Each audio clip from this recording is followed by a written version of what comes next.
Espero que hayan tenido descanso, hayan ido a tomar agua, a lavarse la cara, porque lo que se viene es muy complicado. Y creo que me olvidé de mencionar esto al inicio, así que lo voy a mencionar ahora, me parece importante mencionarlo. Bueno, ¿por qué estamos haciendo esto? Primero, los polinomios son una clase de funciones, un tipo de función, no quiero decir, son un tipo de funciones muy bonitas, ¿no? Porque simplemente haces operaciones aritméticas y puedes hacer, ¿no? O sea, puedes sumar, multiplicar y elevar a una potencia que básicamente es repetidas veces multiplicar. Entonces, las funciones polinomiales son de las más importantes, por ese lado, ¿no? Porque luego vamos a ver que cualquier función la podemos aproximar por un polinomio y eso es fantástico. Bueno, no cualquier función, bueno.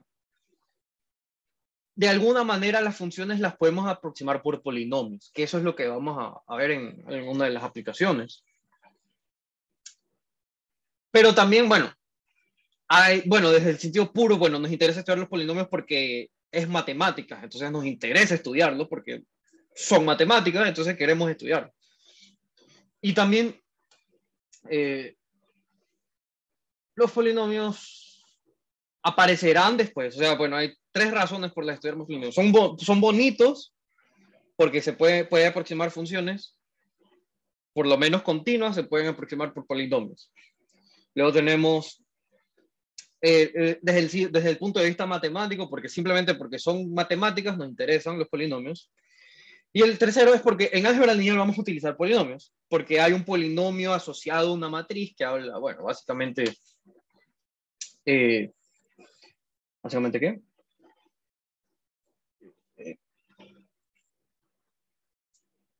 Que es el polinomio característico, básicamente, o el polinomio minimal. Entonces, por ese motivo, vas a necesitar, o sea, necesitamos hablar de polinomios. Pero asimismo, como viene la necesidad de hablar de polinomios, es importante hablar de los ceros de los polinomios.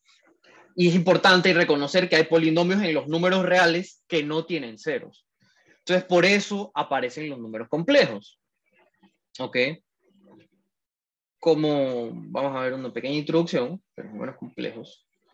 Entonces, muchas veces simplemente dicen, vamos a inventarnos un señor, llamemos, o sea, algunos dicen, llámese, y una entidad revelada por Dios, tal que y al cuadrado es igual a 1. Y se afirma que con esta cosa,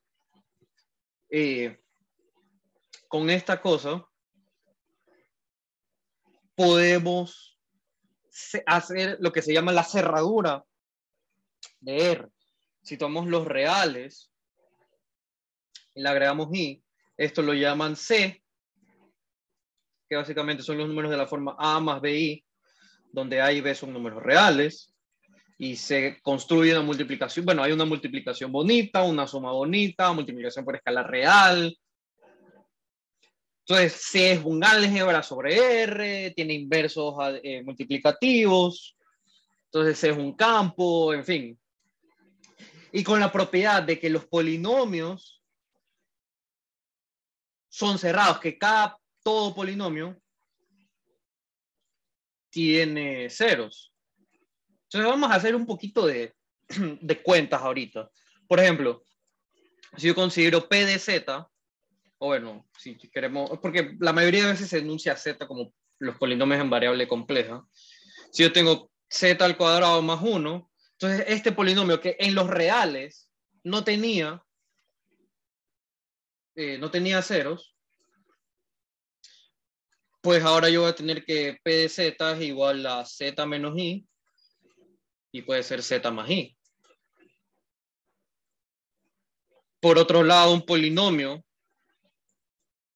era que todo polinomio tenga ceros es incluso más fuerte porque va a significar que tiene n ceros. Bueno, todo polinomio no nulo, no constante. Todo polinomio no constante tiene ceros, porque si es idénticamente una constante no nula, entonces no tiene ceros. Básicamente, si un polinomio es de grado n, va a tener n ceros. bueno, grado n estrictamente mayor que... Bueno, un n entero positivo, un entero positivo. Ok, entonces, por ejemplo, q de z, z al cuadrado más 1, cuadrado más 1, no, z al cuadrado menos 1, que eso es más bacán. Entonces, ustedes saben que esto tiene una raíz real, z menos 1, y la factorización luego se convierte en esta cosa. Y bueno, pues, ahora hay un problema. Es que esto no se puede seguir factorizando con números reales. Creí que empezó a llover. Bueno. Sin embargo, nosotros usando la fórmula general cuadrática, igualándonos esto a 0, y vamos a tener que las raíces de este polinomio van a ser a menos 1 más menos raíz cuadrada de b al cuadrado menos 4ac sobre 2. Y esto va a ser menos 1/2 más menos y raíz de 3 sobre 2. Entonces, dense cuenta que no, o sea, en el álgebra abstracta, normalmente se trabajan estas cosas, ¿no? Las extensiones de campos, que se les dice, las extensiones de campos, que básicamente, o sea, te inventas números para ver qué polinomios ahora tienen solución. Pero lo interesante es que solamente en los reales te inventas un número y ya todos los polinomios tienen ceros. Ajá, entonces en este caso, vas a tener que q de z, que era z al cubo menos 1, ahora esta cosa lo puedo factorizar como z menos 1, que es la primera raíz, que es real, y luego tenemos z menos menos 1/2 más y raíz de 3 sobre 2 por, ahora z menos 1/2 menos y raíz de 3 sobre 2. Entonces, esa es la factorización. Claro, se ve espantosa porque tengo dos números aquí sumados, pero es la factorización. Tiene 3 ceros. Ajá, entonces,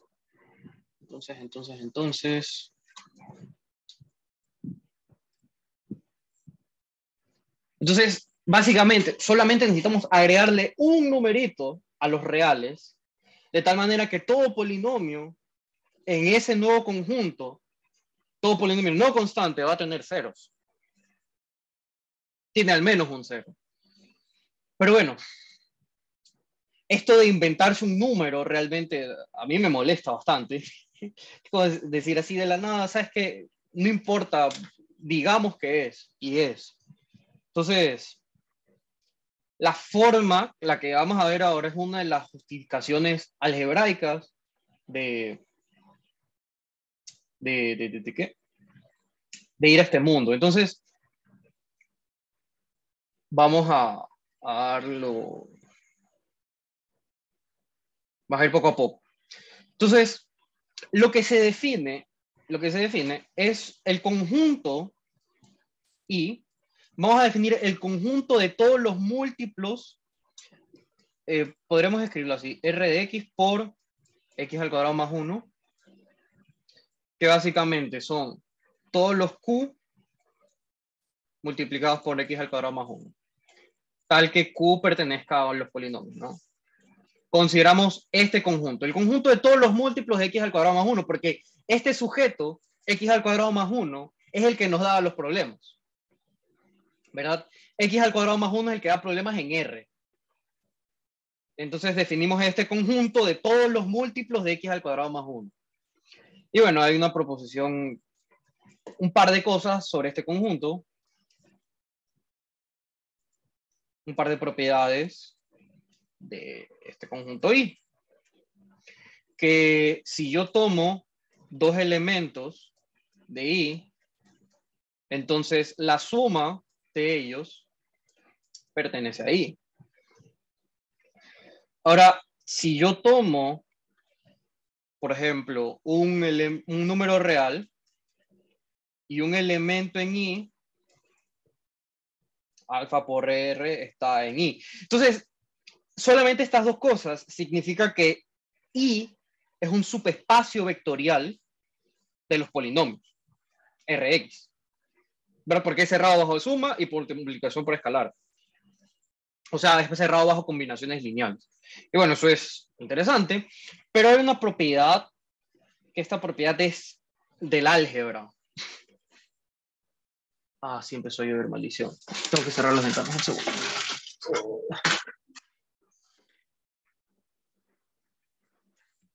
Disculpe.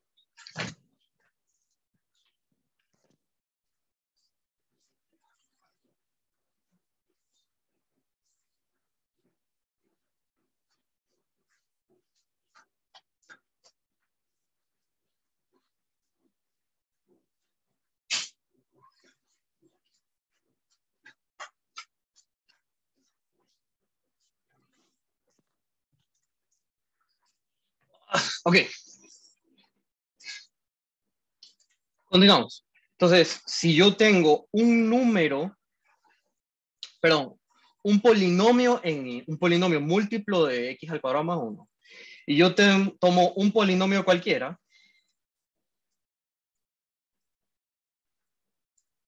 entonces f por r pertenece ahí. Y estas dos cosas forman algo que se llama un ideal, que no vamos a entrar en ese mundo, aunque es fantástico, pero simplemente eh, para que sepan cómo se le dice en el álgebra, se le dice un ideal, en el álgebra abstracta, ¿no? O bueno, más específicamente teoría de anillos. Bueno, esto lo que dice es que es un ideal. Estas dos cosas dice que es un subespacio vectorial. Y más que eso es una subálgebra, pero eso ya no nos importa. Ok. Entonces, uy, me emociono. Entonces, vamos a definir una relación de equivalencia.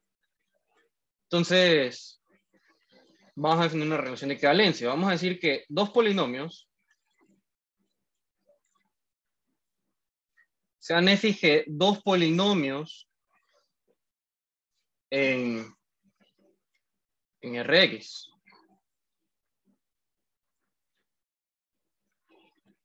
Entonces vamos a decir que f es equivalente a g, sí, solamente sí. La diferencia pertenece a i. Y esto es clásico, o sea, cuando, por ejemplo, la definición de que n es congruente a... que a es congruente a b módulo n, es lo mismo que decir que la diferencia pertenece a los múltiplos de n. ¿Verdad? Eso es lo que estamos haciendo. Estamos haciendo los múltiplos de un polinomio. Entonces vamos a definir la clase de equivalencia como los que son semejantes. Es la diferencia, es un múltiplo de x al cuadrado más 1. Ok, y aquí hay un par de propiedades. Bueno, efectivamente, este sujeto es una relación de equivalencia. Pero lo que nos interesa ver es que la clase de equivalencia de f es igual a f más i. Es decir, la clase son todas las sumas de los elementos de i más la función f. Que bueno, esta notación tal vez sea un poco complicada, así que no la vamos a manejar tanto. Y bueno, otra propiedad.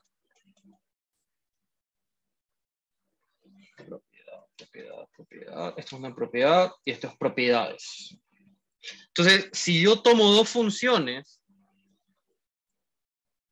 en Rx, entonces la clase, la suma de las clases, va a ser igual a la clase de la suma. Visto como conjuntos, es decir, yo sumo un elemento de aquí, o sea, hago la suma de de varios elementos, ¿no? Un elemento de la clase F más un elemento de la clase G.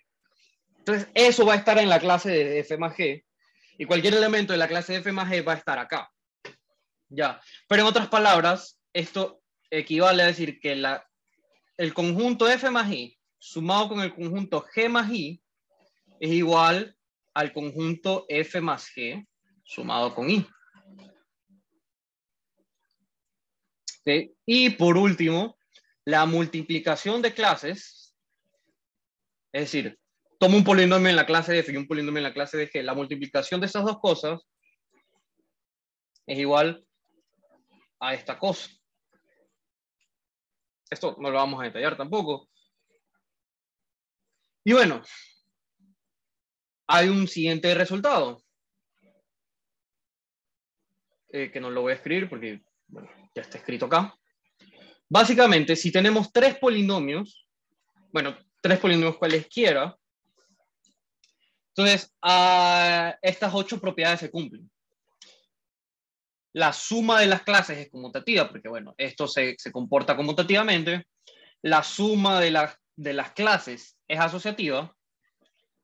La clase del 0 sirve de neutro, ¿verdad?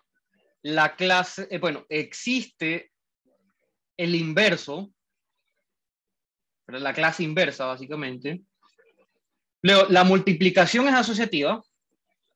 Existe una clase identidad, que tú multiplicas la clase de 1 por f, te va a dar la clase de f.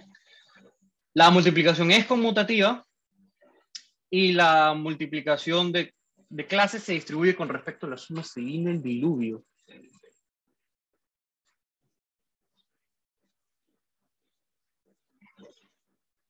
Bueno, en fin.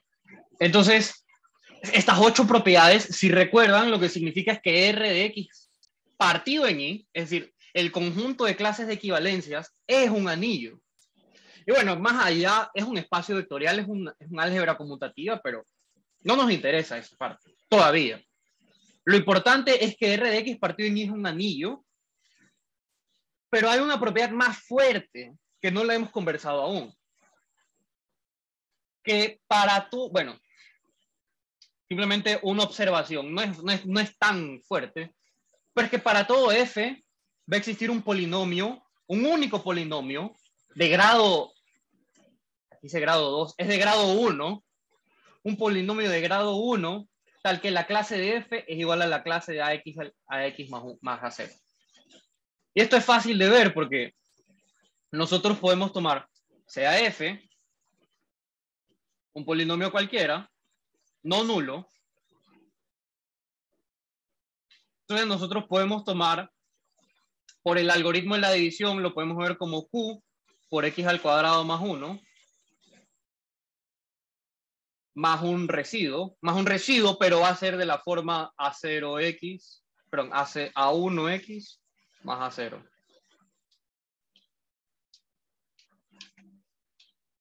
A1X más A0. Entonces, básicamente, f de x menos este polinomio de aquí, A0 más A1X, es igual a Q de x por X al cuadrado más 1. Y bueno, esto es un elemento del ideal. Es un múltiplo de X al cuadrado más 1. Bueno, un elemento de I ideal. Se me escapó el nombre. Pero ese es el nombre, no es un ideal. Ajá. Entonces f de x menos este polinomio es un múltiplo de X al cuadrado más 1. En otras palabras, f está relacionado con la clase de f, es esta clase. Entonces a todo polinomio le puedo encontrar un polinomio de grado 2. Perdón, de grado 1, otra vez me confundí. Para todo polinomio existe un polinomio de grado 1. Bueno, a lo más grado 1, porque la clase del 0 va a ser la clase de 0 más 0x. Aunque esto es igual a la clase de x al cuadrado más 1, pero esto ya es un polinomio de grado 1, ¿no? Perdón, de grado 2. Estoy perdido hoy. Ok. Así que,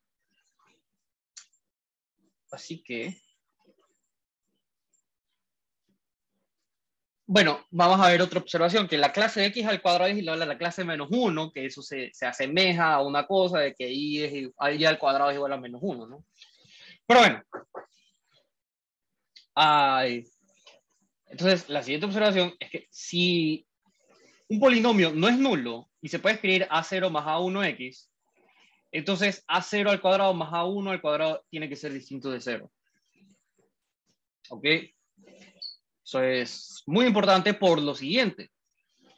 Porque si existe un polinomio no nulo, perdón, si tenemos un polinomio no nulo, entonces existe un elemento que yo llamo f a la menos 1, tal que la clase de f por la clase de f menos 1 es igual a 1.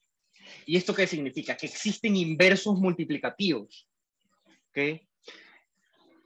O sea, si se dan cuenta, todo número real tiene un inverso multiplicativo. Pero no todo polinomio tiene un inverso en los polinomios. Porque puede ser, bueno, un polinomio no tenga inverso si, por ejemplo, el inverso de 1 más x, el inverso de esto no es un polinomio, es 1 sobre 1 más x. Entonces lo que estamos viendo es que ahora con estos ojos que estamos viendo a los polinomios, existen inversos. Y básicamente el inverso, hay una demostración en las notas, pero básicamente el inverso. Entonces, si f de x es igual, sea f no nulo, entonces la clase de f va a ser igual a la clase de un a0 más a1x. Entonces vamos a tomar f inverso de x igual, entonces me va a saltar toda la demostración y va a ser a0 al cuadrado más a1 al cuadrado por a0 menos a1 sobre a0 al cuadrado más a1 al cuadrado x. Entonces, al multiplicar f por la clase de f a la menos 1, eso es igual a la multiplicación de a0 más a1x por a0. Bueno, aquí puedo sacar poner 1 sobre a0 al cuadrado más a1 al cuadrado, ¿no?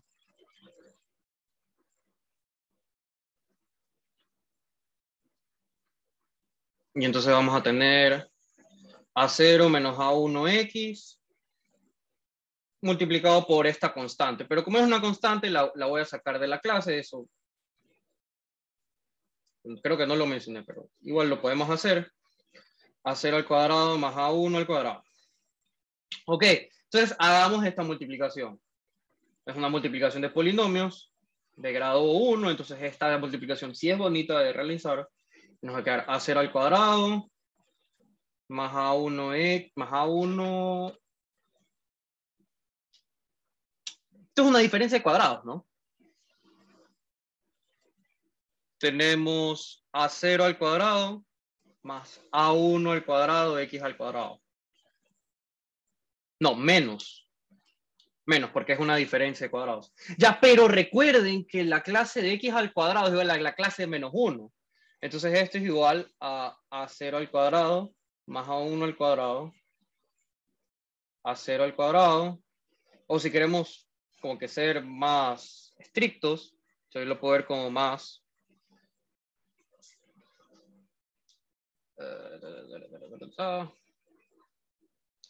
Digamos que esto va a ser a0 al cuadrado, la clase de 1, menos a1 al cuadrado, la clase de x al cuadrado. Ok, pero la clase de x al cuadrado es igual a la clase de menos 1. En otras palabras, menos la clase de 1. Entonces voy a tener 1 sobre a0 al cuadrado más a1 al cuadrado, que multiplica a a0 al cuadrado más a1 al cuadrado, clase de 1. Esto se elimina y me queda 1.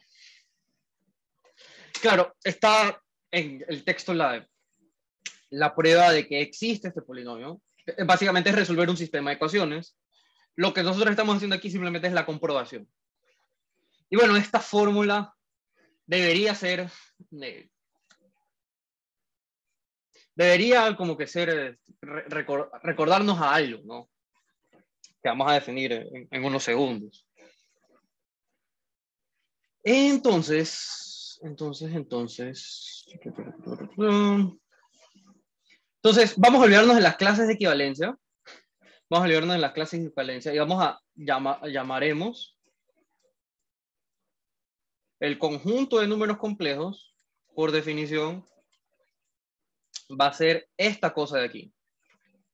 El conjunto de clases de equivalencia, donde íbamos a definir y vamos a definirla como la clase de X, 1, vamos a definirlo como la clase de 1, y bueno, este 1 es el número complejo 1. Y de esta forma, para todo Z, aquí, en otras palabras, para todo elemento, para toda clase de equivalencia, yo lo llamo Z, Z es un número complejo, entonces, para todo Z yo voy a tener que Z igual a la clase de un sujeto, pero ese sujeto va a ser a la clase de A0 más A1X. Y en otras palabras, Z va a ser A0 la clase de 1 más A1 la clase de X. Y yo he llamado I a la clase de X, entonces esto es A0 por 1 más A1 la clase de I, perdón, la clase de X que lo llamamos I, y esto entonces es A0, esto lo definimos como I A1. Entonces hemos llegado a los números complejos. Ajá. ¿Y qué propiedades hay aquí? Básicamente tenemos que, primero, la suma de números complejos es conmutativa.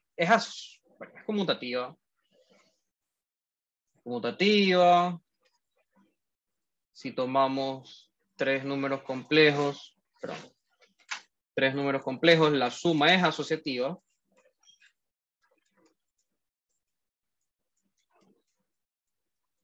Todo esto es porque viene en la suma de polinomios. Para todos, no, existe el 0, que es la clase del polinomio 0. Existe un 0 tal que para todo z, z más 0 es igual a z. Para todo z, existe el opuesto de z, que z más menos z es igual a 0.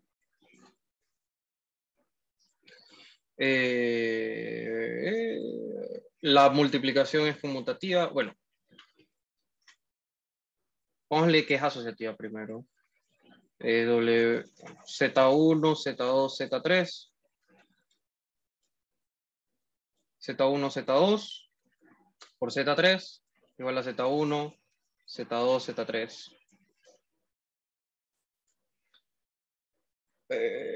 Existe el elemento de identidad.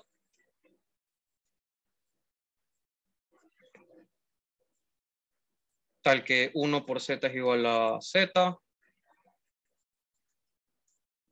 Para todo Z existe el inverso de Z. Tal que el inverso de Z por Z es igual a 1. La multiplicación es conmutativa. Z1 por Z2 es igual a Z2 por Z1. Y finalmente la multiplicación se distribuye con respecto a la suma.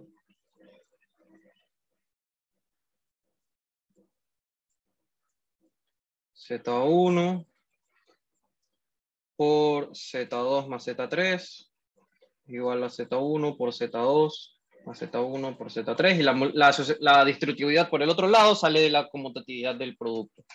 Listo. Entonces, estas son las propiedades de los números complejos inmediatas que podríamos sacar, digamos.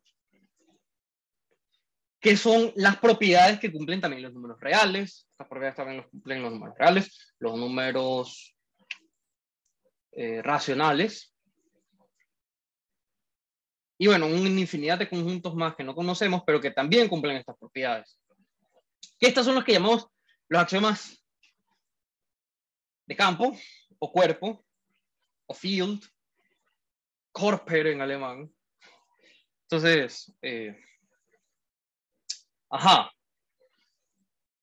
que básicamente lo que le diferencia de lo que llamamos un anillo, o sea, por ejemplo, los enteros que son anillos, los polinomios que son anillos, las funciones son anillos, es esto.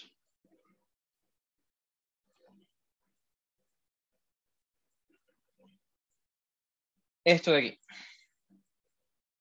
Para todo número complejo existe el inverso multiplicativo. Para todo número racional existe el inverso multiplicativo. Para todo número real existe el inverso multiplicativo. Y claro, uno se podrá preguntar qué diferencia a los complejos de los reales, por ejemplo, o qué diferencia a los racionales de los reales, por ejemplo.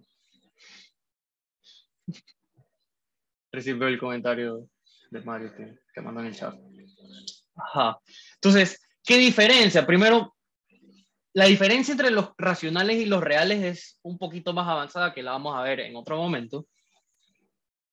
La diferencia entre los reales y los complejos es el teorema fundamental del álgebra. Que todo número complejo tiene, todo polinomio de coeficientes complejos tiene una raíz en los números complejos. Tiene un cero en los números complejos. Y bueno, entonces, aquí hay una transformación. El axioma de la cota suprema. Sí, el axioma del supremo es lo que diferencia los racionales y los reales. Pero eso lo podemos discutir en los anexos. Ok, basta. Entonces, miren que si yo veo C como un espacio vectorial sobre los reales, porque bueno, C son las clases de equivalencias de polinomios, entonces eso es un espacio vectorial real, y como I es un subespacio vectorial, entonces este conjunto es un espacio vectorial sobre R. Entonces yo puedo ver a los complejos con un espacio vectorial sobre R. Y aquí hay una transformación interesante de C a R2 de esta manera, que al número complejo lo mando al par ordenado. Y esto es un isomorfismo. Esto es un isomorfismo. Esto es regalado de ver. Pero bueno, entonces se define para un número complejo, se define la parte real como A0. Y bueno, aquí me olvidé de escribir. Y la parte imaginaria, que usa esta I como gótica, la parte imaginaria es el coeficiente de I, A1.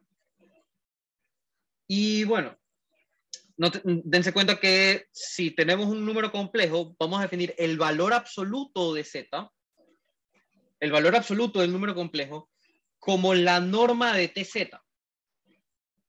Y recuerden que, bueno, TZ viene dado por esto, ¿no? Lo mandamos a los reales. Bueno, recuerden que la norma de esto es la raíz cuadrada de A0 al cuadrado más A1 al cuadrado.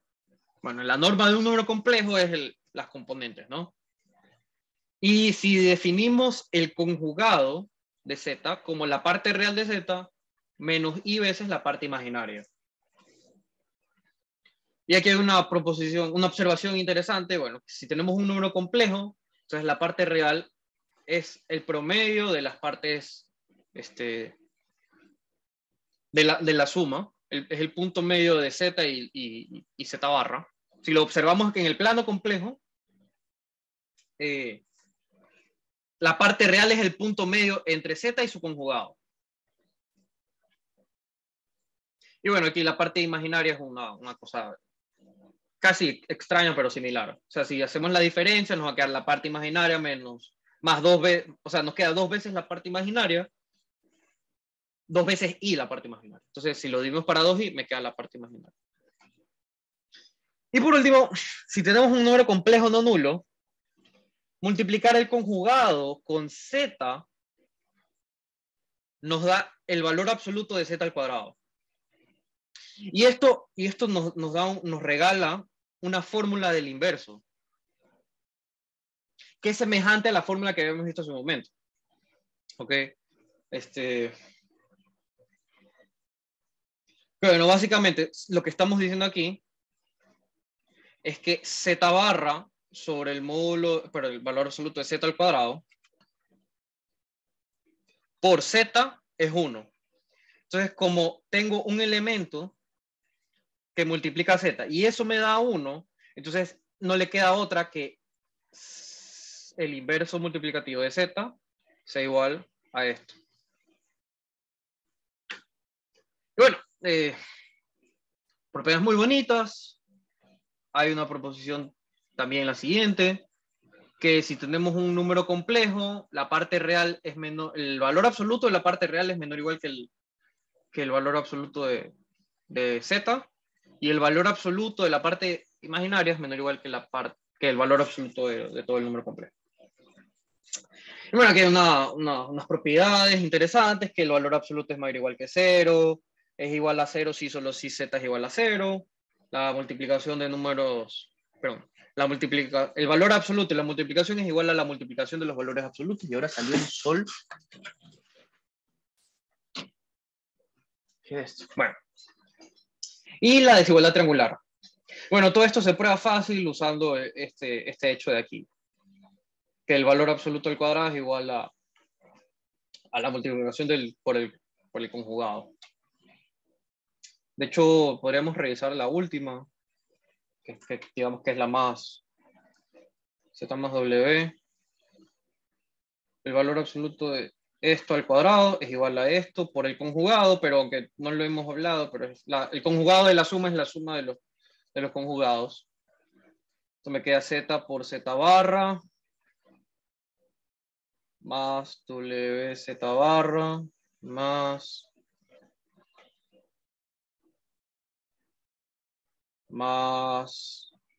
z por w barra. Uy, estaba feo esto. Más w por w barra.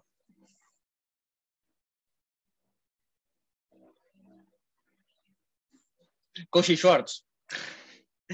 Hay que usar la desigualdad de Cauchy-Schwarz. Bueno, primero esto va a ser igual al módulo de z al cuadrado. Y esto, perdón, el valor absoluto de z al cuadrado, y esto es el valor absoluto de w al cuadrado. Y claro, aquí es el problema, ¿no?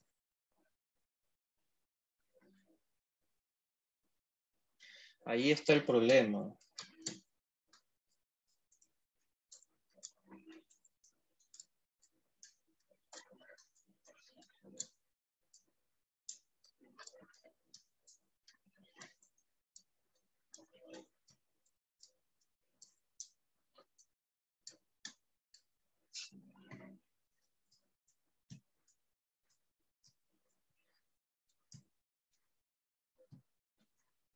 Ya, pero dense cuenta que esto es un número real. Entonces, esto tiene que ser un número real. De hecho, el conjugado de eso es el mismo número.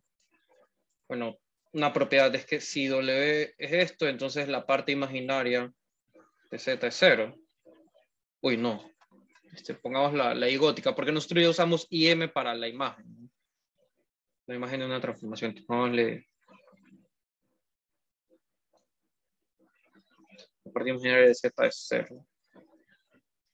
Entonces la parte imaginaria de esto es 0. Entonces esto es un número real. Pero no, básicamente, esto de aquí va a ser menor o igual que 2 veces el valor absoluto de Z por el valor absoluto de W. Aquí ya lo veremos después en algún momento, o en las notas estará bien explicado. Y aquí tenemos el valor absoluto de Z más valor absoluto de W al cuadrado. Y tenemos esto al cuadrado, es menor o igual que esto de acá. Entonces ahí podemos sacar raíz y digamos. Entonces solamente hay que probar este paso, que este sujeto este sujeto es menor o igual que 2 veces esto, y eso ya se los dejo a ustedes de tarea.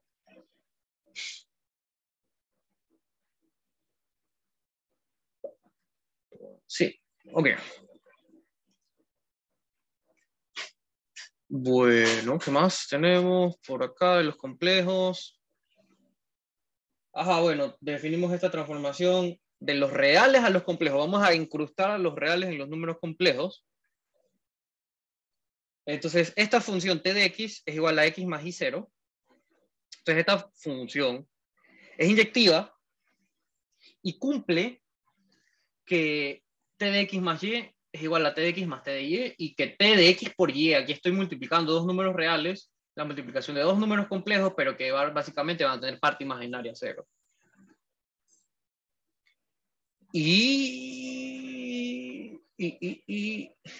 Bacán. Casi que hemos terminado. Aquí falta una cosa de mencionar, ¿no? Lo que falta de mencionar es la propiedad de cerradura algebraica de los números complejos. En otras palabras, vamos a definir nuevamente qué es un polinomio. Sea f una función de los complejos a los complejos, diremos que f es un polinomio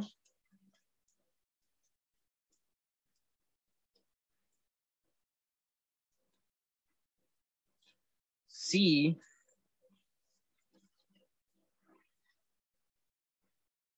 f es un polinomio si existen.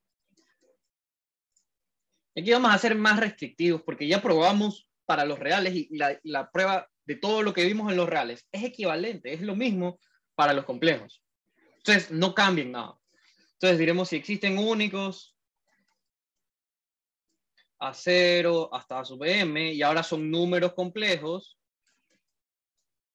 tales que f de z es igual a 0 más a1z hasta a sub m, z a la m. Y esto es para todo z en los complejos. Y vamos a hacer un salto de fe y vamos a creerle al análisis complejo para llegar a lo siguiente, el teorema fundamental del álgebra.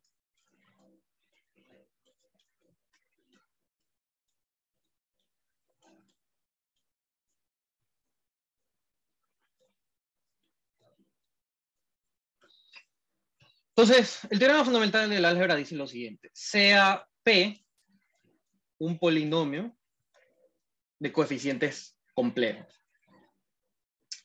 no constante, o sí, no constante,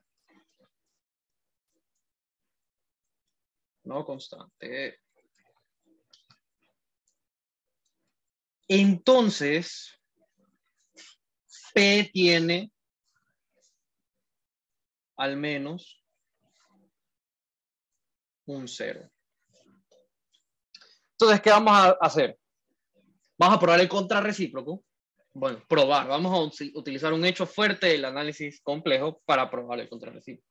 Entonces, esto es equivalente a decir que si P no tiene ceros,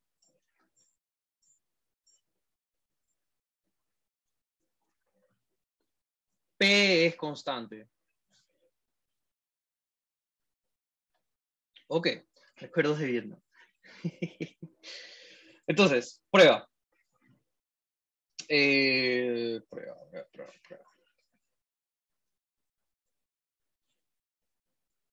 Supongamos que P no tiene ceros.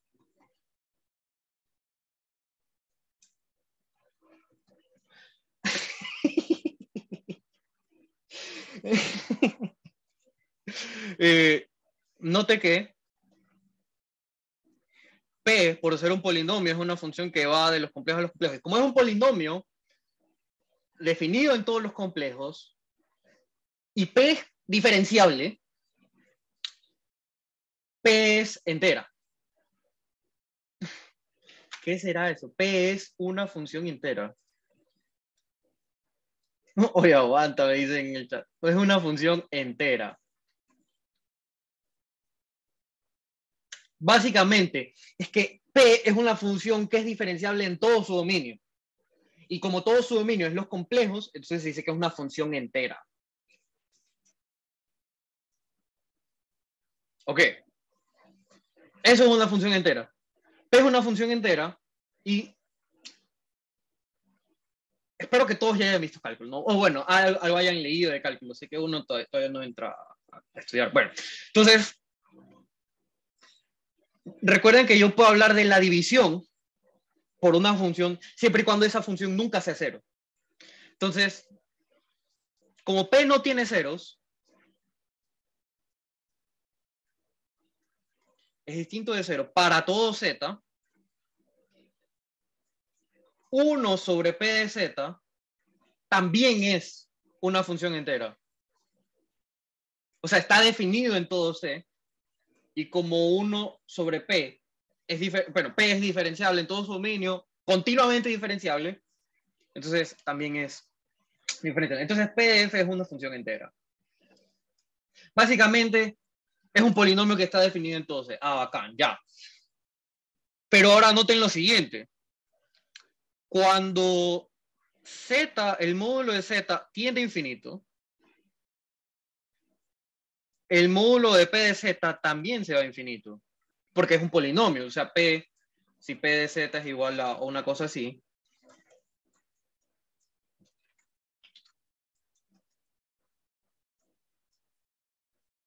entonces el módulo de P de Z es menor o igual que... bueno, algo similar a lo que hicimos al comienzo. Pero básicamente esto cuando Z se ve infinito va a quedar el módulo de Z a la M, módulo de Z a la M, y eso se va infinito. Entonces la suma de cosas infinitas te da infinito, entonces eso se va a infinito.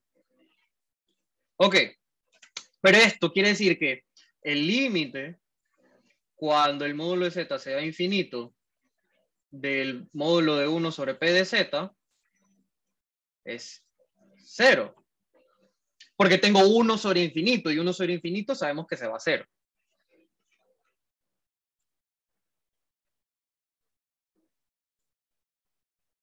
Por tanto,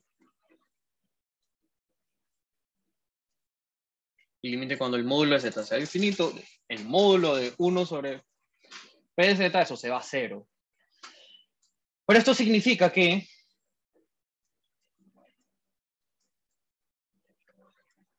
1 sobre p está acotado.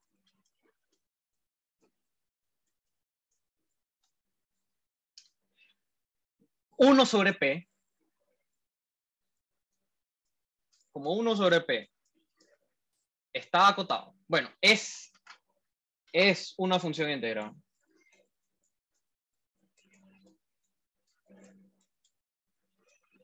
Y está acotada por el teorema de Sturm-Liouville. El teorema Liouville. Liouville. Así se escribe Mario, no me acuerdo. Liouville. ¿Quién será ese man? Sí, gracias. Por el teorema de Liouville, 1 sobre P de Z es igual a una constante K, a un número complejo K. O sea, toda función entera y acotada es una constante. Es un teorema fascinante, la verdad. O sea, una función que está definida en todos los complejos, que es continuamente diferenciable y está acotada, no le queda otra que ser una constante. Es la única forma, porque si no es constante, eso se va a infinito en algún momento. Es trivial. Es una función trivial. Por eso muchos dicen que el análisis complejo es una rama trivial, porque solamente trabajas con polinomios y constantes y exponenciales. Entonces es como que... Bueno, en fin. Entonces básicamente, como 1 sobre P de Z es una constante, eso significa que P de Z es una constante. Y eso es lo que queríamos probar. Que si tenemos un polinomio que no tiene ceros, tiene que ser constante. Entonces, por contrarrecíproco tenemos lo que queríamos. Muchos ya estarán perdidos ahorita. Básicamente, algunos autores, algunos matemáticos dicen que el teorema fundamental del álgebra no es ni del álgebra ni es fundamental. Porque la prueba no usa álgebra. para nada. No usa nada de álgebra, usa puro análisis. Todas las pruebas del teorema fundamental de la álgebra necesitan análisis matemático. Bueno, análisis complejo, ¿no? Así que bueno, espero que algún día puedan volver a leer esta prueba y saber de qué se está hablando. Pero de momento vamos a creer esta magia de la función entera y del teorema de Sturm-Liouville. Así que bueno, tenemos todo polinomio con coeficientes complejos tiene un cero. Mágico. Y ahora, ¿qué? Entonces, hay algunas cosas interesantes. Por ejemplo, si tengo un polinomio de coeficientes reales, yo lo puedo mandar a un polinomio. Si hay pruebas con teoría de Galois, que sale, ¿verdad? De verdad, tengo que revisarlo. Porque hasta donde sé solamente son pruebas con análisis. Así que bueno, tal vez estoy mal informado.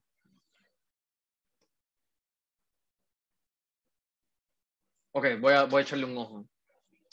Bueno, si tengo un polinomio de coeficientes reales, yo lo puedo ver como un polinomio con coeficientes complejos, ¿verdad? Porque bueno, si tengo números reales, yo los puedo ver como elementos de los números complejos.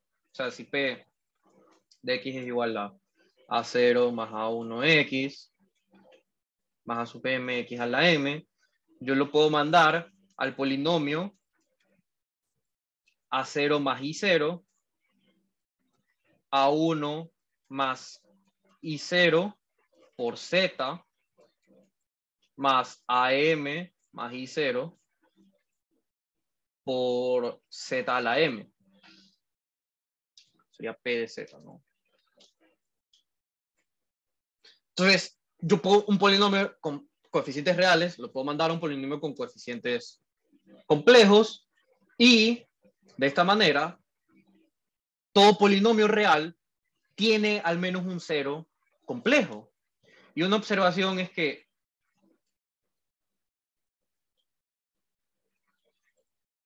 si lambda complejo es un cero de P y este polinomio tiene coeficientes reales, entonces el conjugado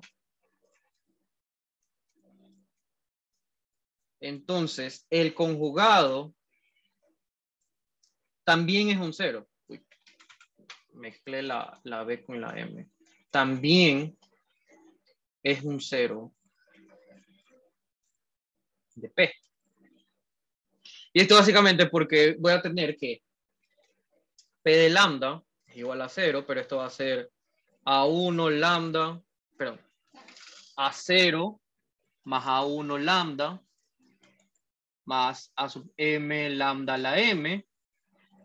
Y si yo tomo P conjugado de lambda, va a ser igual a A0 más A1 lambda conjugado más AM lambda a la M conjugado.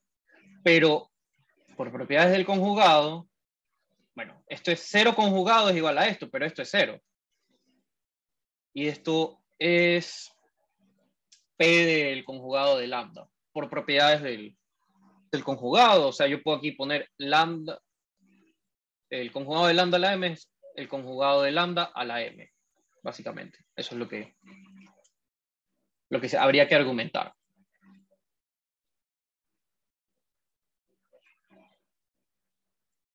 Sí, sí, sí. Ok. Lo que faltaría argumentar eso, que el conjugado de la potencia es la potencia del conjugado. Ok. Y aquí, bueno, también es el conjugado de A0, pero como son números reales, el conjugado es el mismo. Entonces ahí estaría probado que si lambda es un 0, entonces 0 es igual al conjugado de P de lambda pero eso es P del conjugado de lambda. Bueno, acá. Y una consecuencia más es que si... Okay, otra observación. Que si P de grado mayor que 0, si P tiene grado impar,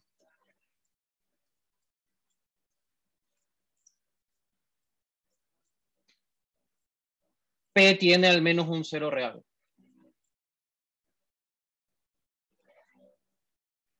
Un 0 real. Y esto es fantástico porque, o sea, sabemos que al menos tiene uno complejo, pero chuta, tiene que tener al menos un 0 real. Porque, bueno, sabemos que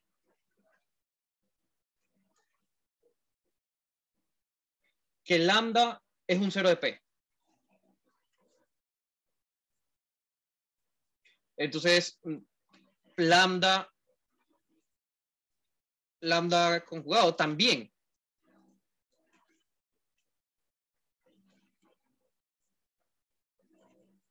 Entonces, las raíces vienen de pares conjugados. ¿Ok? Entonces, yo voy a tener que P de X, P de X va a ser igual a un Q de X, X menos lambda por X menos lambda conjugado.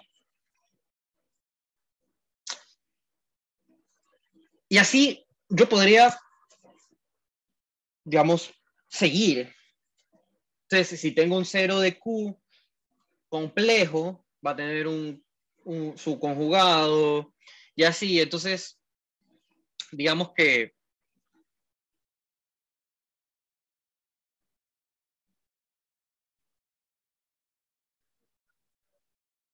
¿será que estoy viendo atrás? Bueno, no sé.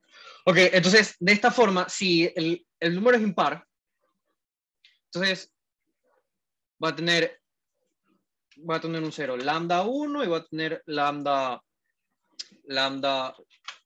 1 conjugado. Va a tener lambda 2 conjugado. Y así hasta tener lambda n y lambda n conjugado. Y digamos que el grado de P es igual a m y eso es igual a 2n más 1. ¿Verdad? Porque es un impar, lo puedo ver como 2n más 1. Entonces aquí tengo 2n ceros y aquí voy a tener un siguiente número, un siguiente cero. Y bueno, ese cero, llamémoslo yo que sé, R. Entonces, si ese cero, bueno, ese cero está aquí, pero también está R conjugado.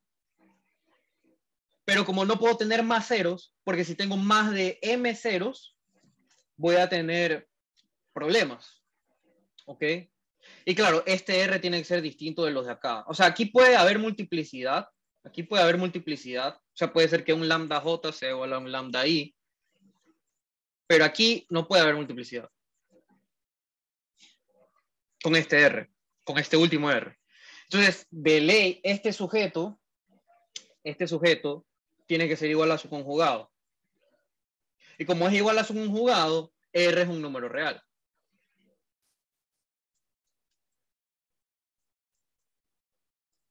Creo que se podría hacer un argumento inductivo o algo así sobre n, ¿no? Entonces, para el caso de n igual a 3, para m igual a 3, perdón, que es el caso de n igual a 1, entonces tú vas a tener el polinomio. De hecho, puedes hacerlo hasta más trivial todavía. Para el caso de m igual a 1, tú tienes un polinomio x menos a0. Menos a1 menos a0, ¿no?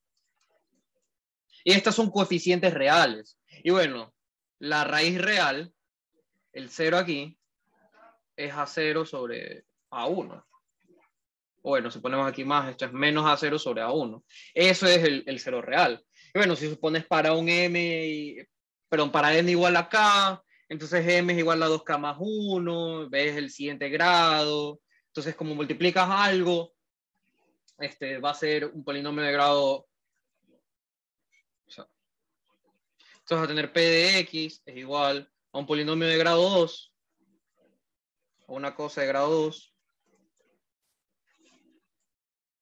por un polinomio... ya sé cómo, Entonces, bueno, vamos a detallarlo ya, porque estamos haciendo estas cosas. Entonces, para n igual a 0, n igual a 1, tenemos esto. Se cumple. Suponga cierto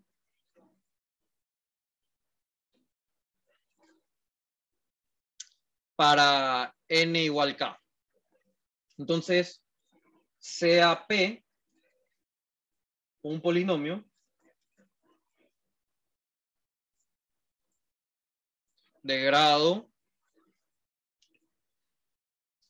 Ahora quiero ver para k más 1, ¿no? Entonces tiene que ser un polinomio de grado 2m, es decir, en este caso es 2m más 1. Entonces, el siguiente impar es 2m más 3. En otras palabras, 2m más 1.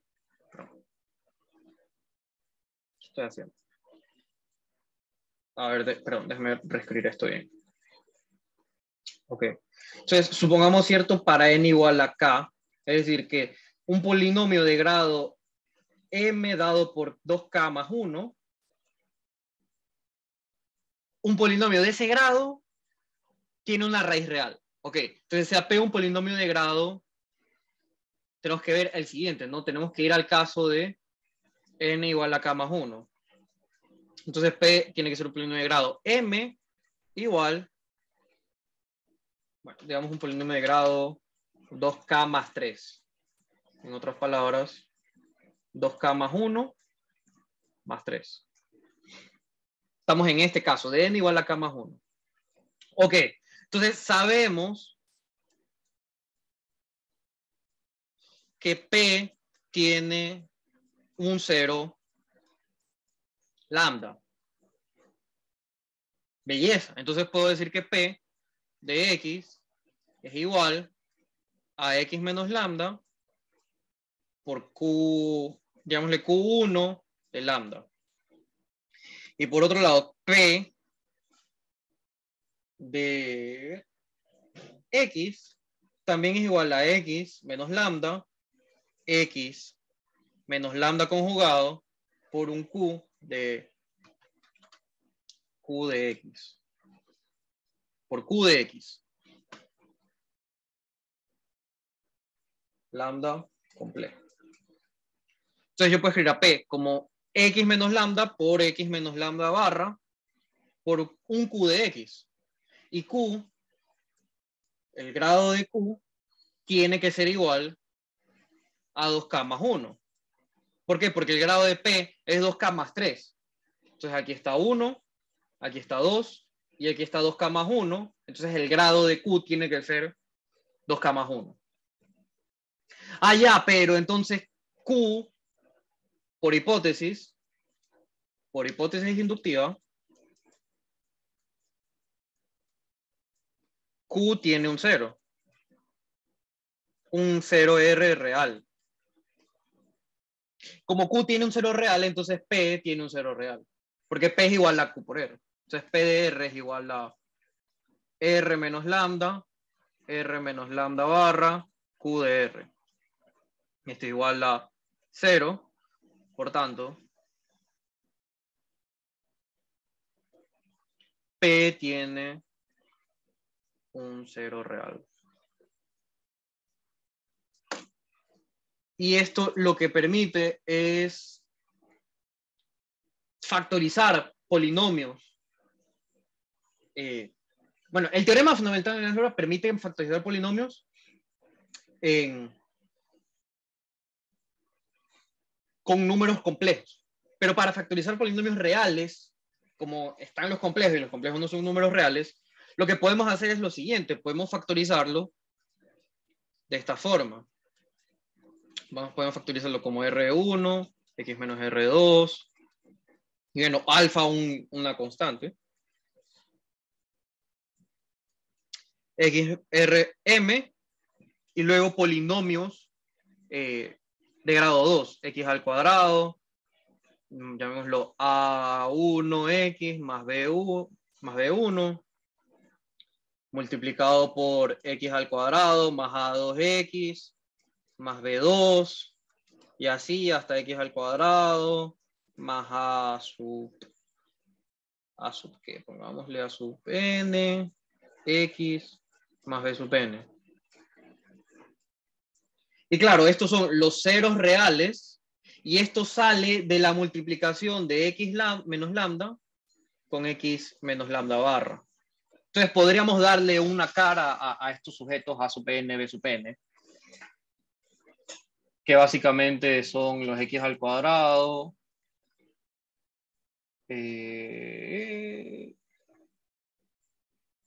menos la parte real del lambda, menos 2 veces la parte real del lambda, x, más el módulo de lambda al cuadrado. Entonces, de los ceros complejos salen estos factorización. Por eso, un ejemplo clarísimo, para no irnos, ya no perdernos tanto, P de x es igual a x al cuadrado más 1. Entonces, P de x, pongámosle x menos 1, que es más chévere. Entonces vamos a tener x menos 1, que es el cero real, y este x al cuadrado más x más 1 sale de los ceros complejos, pero los ceros complejos los calculamos al comienzo, ¿no? Que tenemos lambda igual a menos 1 medio más i raíz de 3 sobre 2, y el conjugado es 1 medio menos i raíz de 3 sobre 2. Entonces, claro, P de x es igual a x menos 1 por x menos lambda conjugado. Agancísimo. Ok, y bueno, si queremos ver un ejemplo más avanzado, yo qué sé, x a la sexta menos 1, vamos a tener x a la 3 al cuadrado menos 1. Entonces esto me queda x al cubo menos 1, x al cubo más 1. Y esto lo puedo factorizar con x menos 1, x al cuadrado menos x más 1, y x más 1, me equivoqué, aquí es más y aquí es menos, cuadrado menos x más 1. Y bueno, aquí básicamente lo que tengo son los ceros reales, y acá tengo la parte de los ceros complejos. Y solo puedo pensar en noveno de básica, donde pasábamos factorizando como locos. Y bueno, y uno dice, no, pero ¿de qué me sirve factorizar? Bueno, ajá.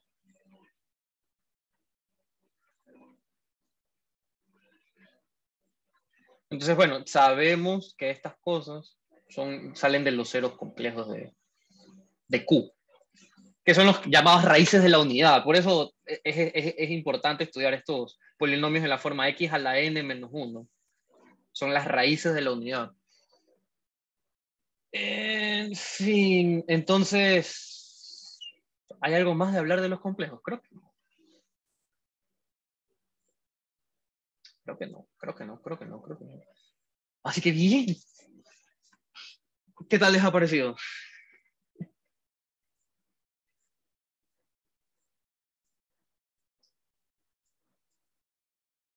Trivial.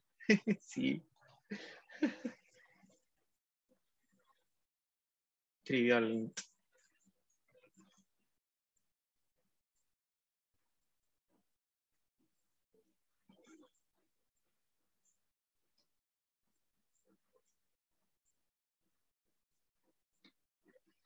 Fue algo muy interesante. Entonces, lo que hemos hecho fue casi que un repaso y tratar de formalizar lo que sabemos de polinomios. Entonces, darnos cuenta de que hay polinomios que no tienen raíces en los reales, bueno, polinomios no constantes, ¿no? Que no tienen raíces en los reales nos llevó al mundo de los números complejos. Y con eso podemos factorizar polinomios de esta forma así, bacán.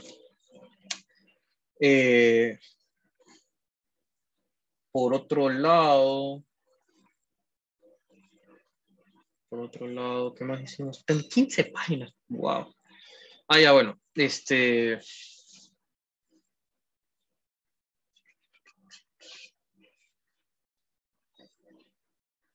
entonces, lo que vamos a hacer ahora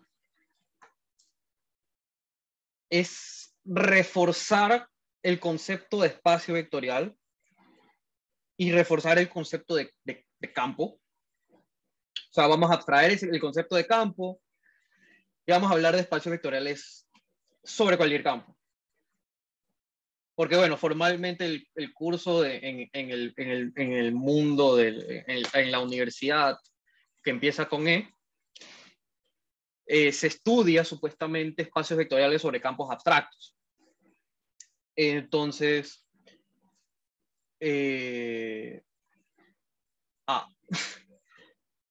entonces definiremos un poquito y reforzaremos todos los conceptos que ya hemos hablado de transformación lineal, bases, independencia. O sea, vamos a hacer un repaso, el día jueves vamos a hacer un repaso de todo eso. Pero vamos a verlo ahora con los ojos de, bueno, qué pasa en los complejos también, ¿verdad?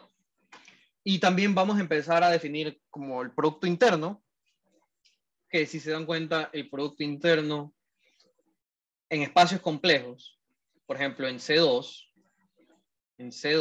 cuando yo hablo la norma de un complejo en C2, es igual a ¿qué es igual a eso? Se me fue. Ya, no puedo definir solamente como el producto consigo mismo del producto punto. Porque esto no necesariamente va a ser un número real. Para que me dé un número real, va a tener que ser igual a la raíz de Z1 conjugado por Z1 más Z2 conjugado con Z2. Entonces, la forma de definir el producto interno va a cambiar. El producto interno en Z a la N, perdón, en C a la N, el producto interno va a ser distinto. El producto interno de Z con W va a ser igual al conjugado de Z producto punto W. Para hacerlo fácil de escribir, va a ser el conjugado de Z por el producto punto W. Y hay otras maneras, ¿no? Porque también se podría definir como W por el producto punto de Z, perdón, Z producto punto W, también se lo puede definir así. Pero me gusta más de esta forma, ya que así podemos asociarle Z estrellita, le podemos asociar Z conjugado transpuesta. Y eso es un funcional lineal, o sea, como lo hemos hecho antes, ¿no? El dual y toda esa cosa. Entonces, básicamente, a todo Z, defino Z estrellita como el conjugado de Z transpuesto. Y bueno, es muy bacán. Que por esto es que el dual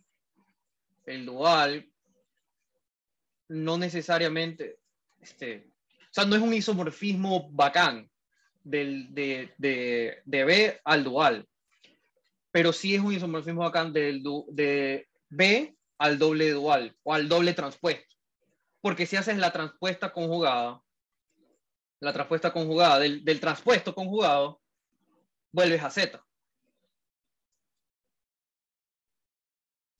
Si haces el transpuesto conjugado, te vuelve el mismo vector. En fin, bueno, ya estoy hablando de cosas que vamos a hablar más adelante, pero así que listo. Entonces, no sé si hay algún comentario, alguna pregunta.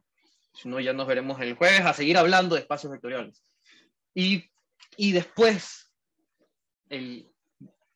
tal vez no el viernes, porque tal vez sigamos haciendo repaso de productos internos y normas, pero bueno, la próxima vez, que es cuando toque, empezaremos a hablar de espacios invariantes, vectores y valores propios y esas cosas chéveres.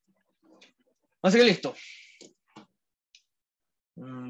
Así que nada, muchas gracias chicos, nos vemos ya otro día. Chao. Luego vayan a almorzar. Ya son las 2 casi. Chao chicos.